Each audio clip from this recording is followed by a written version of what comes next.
દલાલી નરેશભાઈને જૂનું ટ્રેક્ટર ખરીદવું છે। આ માટે તેઓ તેમના મિત્ર હરેશભાઈને વાત કરે છે। હરેશભાઈ કહે છે, માત્ર 2 વર્ષ જ વપરાયેલું ટ્રેક્ટર મારા ધ્યાનમાં છે। નરેશભાઈ કહે છે, અરે એ તો ઘણું જ સરસ।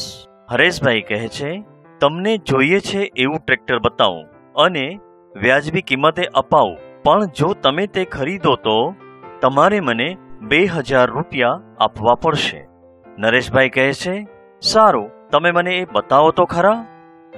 હરેશભાઈ કહે છે, ચાલો પરેશભાઈના ખેતરે જઈને। પરેશભાઈ, જરા આ બાજુ આવો, જુઓ મારા મિત્ર નરેશભાઈ આવ્યા છે। તેઓ તમારું ટ્રેક્ટર પસંદ પડે તો ખરીદવા ઈચ્છે છે। તમે તમારી રીતે વાત કરી લો। નરેશભાઈ ટ્રેક્ટર જોઈને પસંદ પડતા પરેશભાઈને તેની કિંમત પૂછીને થોડી રકઝકના અંતે 1,80,000 રૂપિયા આપી તે ટ્રેક્ટર ખરીદે છે અને શરત મુજબ હરેશભાઈને 2000 રૂપિયા આપીને ટ્રેક્ટર લઈ ચાલ્યા જાય છે। પરેશભાઈ હરેશભાઈને બોલાવીને અગાઉ નક્કી થયા મુજબ ટ્રેક્ટર વેચાવી આપવા બદલ 1000 રૂપિયા આપીને વિદાય કરે છે। દલાલી ખરીદદાર અને વેચનારનો સંપર્ક કરાવી આપનાર વ્યક્તિને દલાલ કહેવાય।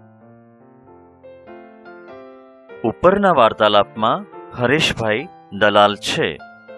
દલાલી વસ્તુની લે વેચ થતાં ખરીદનાર કે વેચનાર અથવા બંને પાસેથી દલાલ જે નિશ્ચિત રકમ લે છે તેને દલાલી કહે છે। નોંધ: દલાલી એક પ્રકારની ખરાજાત છે। વેચાણ દ્વારા મળતી રકમ બરાબર વેચાણ કિંમત ઓછા દલાલી। ખરીદનાર માટે પડતર કિંમત બરાબર મૂળ કિંમત વત્તા દલાલી। ઉદાહરણ: